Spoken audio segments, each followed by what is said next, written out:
টেকসই ও ফলপ্রসূ বাংলাদেশ ভারত সম্পর্ক গড়ে তুলতে দিল্লি গেলেন পররাষ্ট্রমন্ত্রী ডক্টর খলিলুর রহমান ও প্রধানমন্ত্রীর পররাষ্ট্র বিষয়ক উপদেষ্টা হুমায়ুন কবির।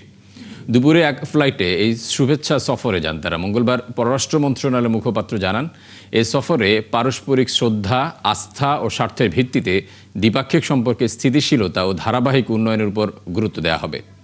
বিস্তারিত জানাচ্ছেন নাদিয়া শারমিন। মধ্যপ্রাচ্য যুদ্ধের কারণে সারা বিশ্বের মতো বাংলাদেশেও চলছে জ্বালানি সংকটের ধাক্কা। আবার এবছরই ডিসেম্বরে শেষ হচ্ছে 96তে করা গঙ্গার পানি বন্টন চুক্তির মেয়াদ। সেটি নবায়নের জন্য আলোচনা শুরুর তাড়া তো আছেই, সাথে আছে তিস্তা সহ অভিন্ন 54 নদীর পানি বন্টন ইস্যুও।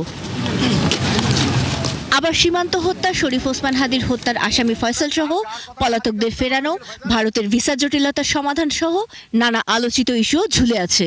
জরুরি হয়ে দাঁড়িয়েছে দুদেশের বাণিজ্যের পথে তৈরি হওয়া নানান বাধা দূর করাও। এমন বাস্তবতায় দিল্লি গেলেন পররাষ্ট্রমন্ত্রী ডক্টর খলিলুর রহমান এবং প্রধানমন্ত্রীর পররাষ্ট্র বিষয়ক উপদেষ্টা হুমায়ুন কবির।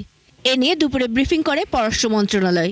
লিখিত বক্তব্যে মন্ত্রণালয়ের মুখপাত্র জানান কি কি বিষয়ে আলোচনা হবে এই সফরে।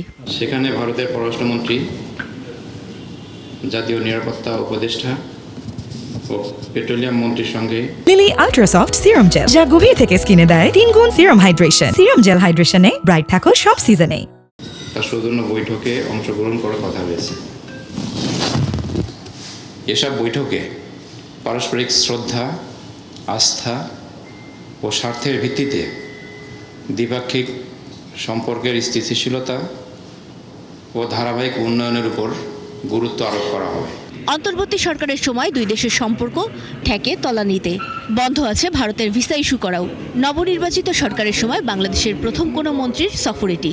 তাই সম্পর্কের হারানো পথ খুঁজে ফিরবে দুই দেশই। বাংলাদেশ ও ভারতের মধ্যকার সহযোগিতার ক্ষেত্রসমূহকে ভবিষ্যতে আরও ফলপ্রসূ ও টেকসই পর্যায়ে উন্নীত করার লক্ষ্যে এ সফর গুরুত্বপূর্ণ ভিত্তি রচনা করবে বলে আশা করা হচ্ছে। তিনি আরও জানান, ভারত সফরের পর মরিশাসে দুদিনের ভারত মহাসাগর সম্মেলনে যোগ দেবেন মন্ত্রী ও উপদেষ্টা। তবে ব্রিফিংয়ে কোনো প্রশ্ন নেননি পররাষ্ট্র মন্ত্রণালয়ের এই মুখপাত্র। সবাইকে অসংখ্য ধন্যবাদ। নাদিয়া শারমিন, ৭১, ঢাকা।